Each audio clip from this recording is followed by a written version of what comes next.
Доброго времени суток, дорогие телезрители! В эфире НВК Саха, программа про авто 14. Мы обсуждаем темы и поднимаем вопросы, которые касаются безопасности дорожного движения.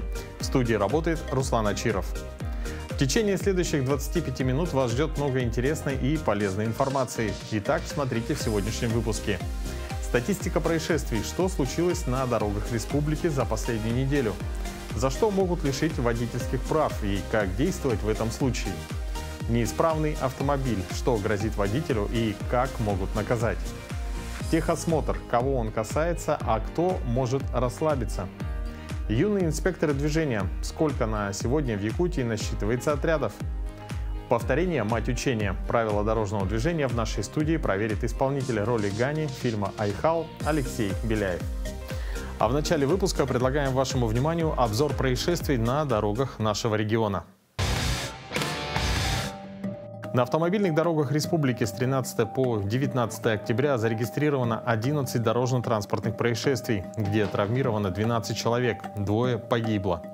Так, 14 октября на 573-м километре федеральной автодороги Лена водитель, управляя автомобилем Mitsubishi Outlander, не учел дорожные условия, в результате чего не справился с управлением и допустил выезд на полосу, предназначенную для встречного движения, где совершил столкновение со встречным грузовым тягачом марки «Шакман». В результате столкновения водитель Mitsubishi Outlander от полученных телесных повреждений скончался на месте ДТП до приезда скорой медицинской помощи.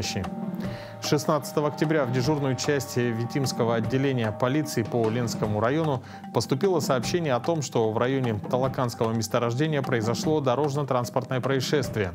Установлено, что водитель, управляя грузовым транспортным средством «Шакман», не выдержал безопасную скорость, после чего совершил наезд на стоящее транспортное средство. В результате водитель грузового автомобиля скончался на месте происшествия. Госавтоинспекция призывает водителей к соблюдению правил дорожного движения и напоминает, что водитель обязан выбирать скорость, исходя из интенсивности движения, погодных метеорологических условий, видимости и состояния транспортного средства, как указано в пункте 10.1 правил дорожного движения Российской Федерации. Многие водители не замечают мелкие неполадки в автомобиле и продолжают ездить на нем, хотя это запрещено ПДД. А по причине их невнимательности и безответственности растет число аварий из-за технических неисправностей. Есть два ограничения, когда нельзя свободно ездить на авто. Это запрет движения и запрет эксплуатации. В первом случае полицейский задержит машину и отправит на штрафстоянку. Тогда водитель сможет забрать ее только после ремонта. Запрещается движение при неисправности рабочей тормозной системы, рулевого управления, сцепного устройства, негорящих либо отсутствующих фарах и задних габаритных огнях в темное время суток или в условиях недостаточной видимости, не действующим со стороны водителя стеклоочистителей во время дождя или снегопада. При запрете эксплуатации инспектор разрешит водителю доехать до ближайшего сервиса. Например, когда в авто не работает звуковой сигнал или ручник. Размер штрафа за неполадки варьируется от 500 до 3000 рублей, а иногда водителя лишают прав на 2 года. Список неисправностей, при которых водителю запрещено эксплуатировать авто, указан в специальном перечне из ПДД. Он довольно объемный. В частности, к таким неполадкам относятся установка приборов, которые мешают обзору водителя, отсутствие звукового сигнала, загрязненные фары, тонировка и другие. Пока водитель не устранит неисправность, инспектор ГАИ запретит использование авто, а в некоторых случаях разрешит автомобилисту самостоятельно доехать до СТО или автомагазина, например, при отсутствии знака «Начинающий водитель». Международное водительское удостоверение выдается на основании национального российского водительского удостоверения.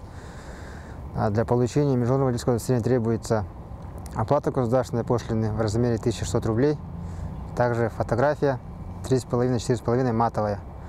Такое водительское удостоверение выдается на 3 года, но на срок не более национального российского водительского удостоверения. То есть, если срок национального российского удостоверения заканчивается, также одновременно заканчивается срок международного водительского удостоверения. Для получения такого водительского удостоверения сдача экзаменов не требуется. Международное водительское удостоверение действует на основании российского национального водительского удостоверения, поэтому необходимо также при выезде с территории Российской Федерации с собой иметь российское национальное водительское удостоверение. С начала этого года водителям ужесточили наказание за нарушение правил дорожного движения. К примеру, за управление автомобилем в пьяном виде теперь положен повышенный штраф в 45 тысяч рублей и увеличенный срок лишения водительских прав до 3 лет. Потерять право водить авто можно и за другие нарушения. Далее вместе со старшим инспектором отделения пропаганды и безопасности дорожного движения Госавтоинспекции Ириной Ефремовой мы расскажем, по каким причинам лишают водительских прав, как их восстановить и какие штрафы будут действовать для нарушителей. Ирина, здравствуйте. Здравствуйте. Скажите, за что могут лишить водительских прав? Такая мера лишения права управлением автомобилем предусматривается законодательством Российской Федерации, и имеется 10 оснований для лишения нарушителя за такие серьезные нарушения правил дорожного движения. Условно их можно разделить на 3 категории, да, то есть лишают от 3 до 6 месяцев, либо от 6 месяцев до года, и за более серьезные и грубые нарушения срок подлиннее, получается от года до 3 лет. Какие это правонарушения? Лишить могут за повторный проезд на красный сигнал светофора, могут лишить за проезд по дороге одностороннего движения, за выезд на встречную полосу, также за, когда водитель не уступает автомобилям со спецсигналами, это у нас сотрудники МЧС, скорой помощи, реанимации. И самое грубое – это, конечно же, езда в состоянии алкогольного опьянения и отказ от медосвидетельствования на состояние алкогольного опьянения у нас приравнивается к пьяной езде все равно. Скажите, как происходит лишение прав? Вынести решение о лишении прав может только судья в порядке административного судопроизводства. То есть со стороны сотрудников Госавтоинспекции идет фиксация правонарушения, то есть составляется протокол, и далее материал уже направляется в суд для дальнейшего рассмотрения. И тут уже судья, смотря от тяжести, да, совершенного правонарушения, выбирает, каким образом уже наказывать данного нарушителя. То есть, например, за пьяную езду, да, за езду в алкогольном опьянении судья может также предусмотреть обязательные работы, общественные работы, арест бывает, и недавно появилась еще конфискация автомобиля. За некоторые нарушения наказание варьируется, да? Или это денежный штраф, или лишение прав. А в каких случаях установлено такое выборочное наказание? Как я уже сказала, это зависит от судьи, то есть от правонарушения. И, например, также можно лишиться права управлять автомобилем за оставление места дорожно-транспортного происшествия. Тут, например, судья сам решает, может быть, это только штраф, это может быть лишение права управления, и либо же это может быть арест на 15 суток. То есть тут уже по кодексу судья сам выбирает меру пресечения. Лишают ли прав за неявку в военкомат, и могут ли уклонисты заменить водительское удостоверение, получить его вновь и совершить другие действия? Да, действительно, с 2023 года приказом Министерства внутренних дел Российской Федерации утвержден порядок ограничения прав на управление транспортными средствами в случае наличия сформированного в едином реестре сведений о гражданах, подлежащих первоначальной постановке на воинский учет, о гражданах, состоящих на воинском учете, а также о гражданах, не состоящих, но обязанных состоять на воинском учете. Решение о принятии временных мер ограничений в отношении физического лица. И по данному приказу, получается, уклонисты не имеют права, да, обновлять свои водительское удостоверение, получить его вновь или другие действия, пока мера данная не будет снята. Скажите, а как ужесточалась ответственность за пьяную езду? С 2015 года данная статья, да, изначально это статья 12.8 Кодекса об административных правонарушениях, несла чисто административную ответственность. И вот с 2015 года данная статья переквалифицирована, да, и ужесточена. Теперь за повторную езду в алкогольном опьянении предусматривается уже уголовная ответственность. В данном случае штраф уже будет от 200 тысяч рублей и лишение права управлением автомобилем уже до 3 лет. Вот. Но это все делается, конечно, для того, чтобы граждане были более осознанные, да, в том плане, чтобы не садились, чтобы сократить дорожно-транспортные происшествия именно вот с участием водителей в алкогольном опьянении. Ну и в завершении нашей беседы можно рассказать процедуру восстановления водительских прав. Восстановление водительских прав, водительского удостоверения после лишения, после того, как уже срок прошел, да, например, лишили человека на 2 года, 2 года проходит, и от половины срока, да, то есть когда прошел год, человек уже может начать готовиться к получению своих прав и начать сдавать экзамен по знанию правил дорожного движения. Также ему необходимо заново пройти медицинский осмотр и получить медицинскую справку о том, что у него нет противопоказаний для езды. Вот. И получается, если у него есть штрафы, необходимо закрыть все штрафы, оплатить и принести удостоверяющие об этом документы в отдел госавтоинспекции. Вот, и таким вот образом восстанавливаются права. Спасибо. Но я напоминаю, что у нас в гостях был старший инспектор отделения пропаганды и безопасности дорожного движения госавтоинспекции Ирина Ефремова. А мы двигаемся далее. Еще несколько лет назад техосмотр был обязательной процедурой для всех автовладельцев. Но недавно правила изменились, и многим водителям больше не нужно искать станцию диагностики перед оформлением ОСАГО.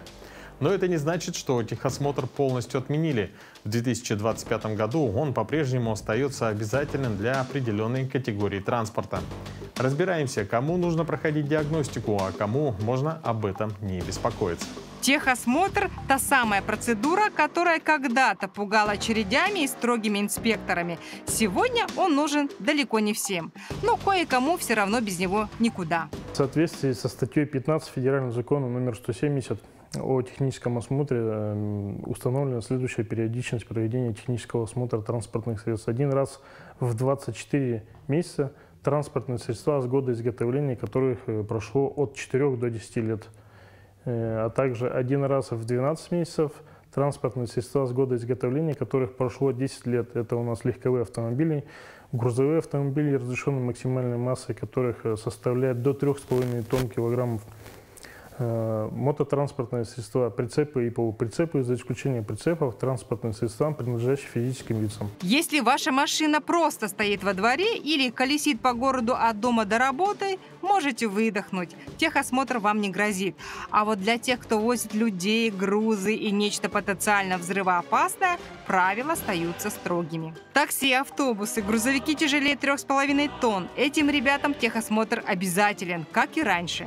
К ним же относятся машины, работающие в каршеринге, потому что никто не знает, что с ними делал предыдущий водитель.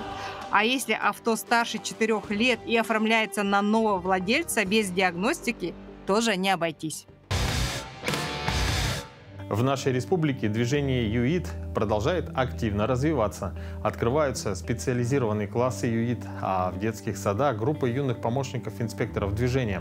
На сегодня в Якутии насчитывается 372 отряда, в которых занимаются около 4,5 тысяч детей. В этом году в феврале прошел 28-й профильный сбор ЮИД «Малая академия дорожных наук» на базе Центра отдыха и оздоровления детей «Сосновый Бор» в Якутске и республиканские соревнования юных велосипедистов «Безопасное колесо», где приняло участие 60 детей со всей республики. Отряды ЮИД принимают активное участие в городских, районных, республиканских конкурсах и соревнованиях по безопасности дорожного движения. В В профильных сменах ЮИД во всероссийских детских центрах «Орленок» и «Океан». Принимают участие во всероссийских форумах ЮИД, также несколько раз участвовали в межгосударственных слетах ЮИД. И также в этом году победители 28-го профильного сбора юных инспекторов Малой академии дорожных наук, команда школы номер 3 города Якутска, занявшая первое место, будет участвовать во всероссийском конкурсе. Помимо этого создано 3 ресурсных центра по профилактике детского дорожно-транспортного травматизма. Открываются стационарные автогородки для обучения детей ПДД. Растет оснащенность образовательных организаций мобильными автогородками. Дети не только получают в расширенном объеме знания по правилам дорожного движения и в сфере обеспечения безопасности на дороге, но и берут ориентир на будущую работу в правоохранительных органах и в госавтоинспекции. Это будут уже подготовленные ребята с пониманием специфики и задач такой работы. Кроме того, ребята-юидовцы сами проводят большую просветительскую работу со сверстниками, а также с младшими детьми. И это способствует повышению уровня правосознания, формированию законопослушного, грамотного, а главное – безопасного поведения с раннего возраста. Обучаются безопасному поведению на дороге не только школьники, но и малыши детских садов. Так, в детском саду «Белоснежка» юные помощники инспектора движения, это ребята от 3 до 7 лет, изучают правила дорожного движения, дорожные знаки. В течение года участвуют в конкурсах «Зеленый огонек», «Мама, папа и я», «Водители, семья», конкурс «Агитбригад» и другие. Все это проводится в рамках привлечения внимания к проблеме детского травматизма на дорогах и его профилактики. С удовольствием хочу приступить к нашей постоянной и любимой многими рубрике, в которой горожане проверяют свои знания правил дорожного движения. По традиции наш экспресс-тест состоит из 10 вопросов, а ответит на них сегодня исполнитель роли Гани фильма «Айхал» Алексей Беляев. Алексей, здравствуйте. Здравствуйте. Алексей, скажите, какой у вас стаж вождения? Здравствуйте, у меня стаж вождения около 6 месяцев, 7 месяцев. Я получил права в мае. И вот... Ну, то есть вы начинающий, можно сказать, уже получивший права водитель. Да. Ну, мы желаем вам удачи. У нас 10 вопросов, и нам нужны будут ваши 10 ответов. Итак, внимание на экран. Первый вопрос. Какие из указанных табличек указывают протяженность зоны действия знаков, с которыми они применяются? Вариант ответов только А, второй вариант только Б, третий вариант Б и В. Б и В. Вариант номер 3. Б и В. Принято. Следующий вопрос. Разрешен ли вам такой маневр при выключенных реверсивных светофорах? Вариант ответов разрешен. Второй вариант разрешен, если нет встречных транспортных средств. Третий вариант разрешен только для обгона. И четвертый вариант запрещен. Запрещен. Запрещен. Вариант номер 4. Принято. Следующий вопрос. При таких сигналах светофора и жесте регулировщика вы должны, вариант ответов, остановиться у стоп-линии. Второй вариант – продолжить движение только прямо. И третий вариант – продолжить движение прямо или направо.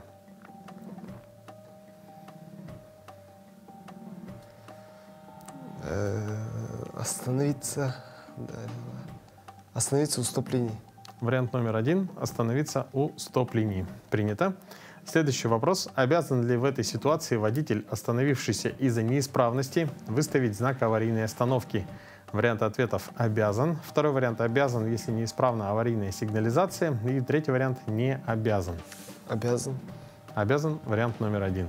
Принято. Следующий вопрос. Кому вы должны уступить дорогу при повороте налево? Вариант ответов только автобусу, только легковому автомобилю. И третий вариант никому. Только автобусу. Вариант номер 1 только автобусу. Принято. Следующий вопрос. Можно ли вам на перекрестке выполнить разворот, двигаясь задним ходом? Вариант ответов можно. Второй вариант можно, если при этом не будут созданы помехи другим участникам движения. И третий вариант нельзя. Нельзя. Нельзя. Вариант номер 3. Следующий вопрос. На каком расстоянии от транспортного средства должен быть выставлен знак аварийной остановки в данной ситуации? Вариант ответов не менее 10 метров, не менее 15, не менее 20 и не менее 30 метров. Не менее 15. Не менее 15 метров. Вариант номер 2. Принято. Следующий вопрос. В каком месте на данном участке дороги вам разрешено поставить автомобиль на длительную стоянку?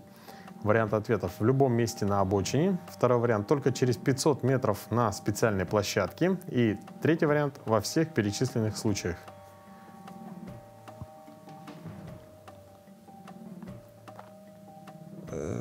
Так, это не магистрали. Во всех перечисленных местах. Во всех перечисленных местах. Вариант номер 3. Принято. Следующий вопрос. Какой знак используется для обозначения транспортного средства при вынужденной остановке в местах, где с учетом условий видимости оно не может быть своевременно замечено другими водителями? Ну и, соответственно, 3 знака у нас. Варианты А, Б или В. А. Вариант А. Принято. Следующий вопрос. Последний. Укажите расстояние, под которым в правилах понимается дистанция. Варианты ответов: только А, только Б, только В. И 4-й вариант: А и В. Б. Только В. Только Б. Только Б. Вариант номер 2. Б. Ага, Б. Так, вариант номер 2. Только Б. Ну что, сейчас Алексей ответил на все вопросы, а результаты проверит преподаватель правил дорожного движения, эксперт Анастасия Бушуева. Добрый вечер, уважаемые телезрители. Итак, проверим знания по правилам дорожного движения Алексея. Итак, первый вопрос. Какие из указанных табличек указывают протяженную зону действия знаков, с которыми они применяются? Б и В. Это знаки дополнительной информации, таблички. Они применяются с каким-либо дорожным знаком. Это таблички 8.2.1 и 8.2.2 «Зона действия» и указывают зону действия запрещающих знаков. А табличка А – это расстояние до объекта. Ответ здесь третий, Б и В, и Алексей здесь правильно ответил. Разрешу ли вам такой маневр при выключенных реверсивных светофорах? Прерывистую линию 1.9, разделяющую транспортные потоки противоположных направлений, при выключенных реверсивных светофорах пересекать запрещается. Ответ запрещен, и здесь тоже правильно ответил. При таких сигналах светофора и жесте регулировщика вы должны. Здесь мы руководствуемся регулировщиком. Вытянутая вверх рука регулировщика – стоп. Значит, мы должны остановиться у стоп-линии. Здесь ответ был правильный, ответ 1. Обязан ли в этой ситуации водитель, остановившийся из-за неисправности, выставить знак аварийной остановки? При ДТП мы должны остановиться, включаем аварийную сигнализацию и обязательно выставляем знак аварийной остановки. Обязан. Правильно.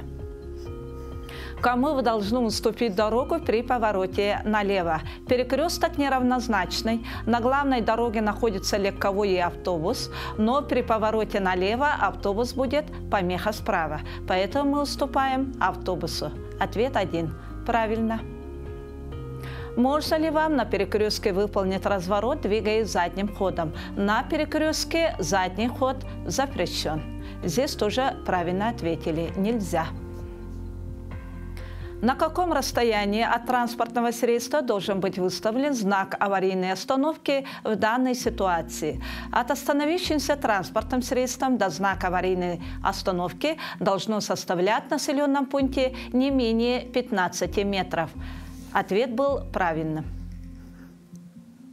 В каком месте на данном участке дороги вам разрешено поставить автомобиль на длительную стоянку? Здесь у нас место отдыха, и здесь мы должны остановиться только через 500 метров на специальной площадке. Здесь вы, Алексей, ответили неправильно. Ответ 2. Какой знак используется для обозначения транспортного средства при вынужденной остановке в местах, где с учетом условий видимости оно не может быть своевременно замечено другими водителями? Что вы заметили другие водители? Конечно, мы ставим знак аварийной остановки. Б – это крупногабаритный груз, В – это опасность. Здесь ответили правильно. Укажите расстояние, под которым в правилах понимается дистанция. Здесь дистанция это траектория B, а V это боковой интервал. Здесь вы правильно ответили. Итак, у нас Алексей допустил одну ошибку, и были заданы вопросы из темы проезд перекрестков, сигналы светофора и регулировщика, дорожные знаки, и допустил одну ошибку. Уважаемые водители, будьте внимательны и осторожны при сложных погодных условиях. От вас зависит безопасность других участников дорожного движения. Соблюдайте дистанцию. Всего вам доброго, удачи на дорогах. До свидания. Вот и подошла к концу наша передача. Дорогие телезрители, будьте бдительны, соблюдайте правила дорожного движения и берегите себя. До новых встреч в эфире.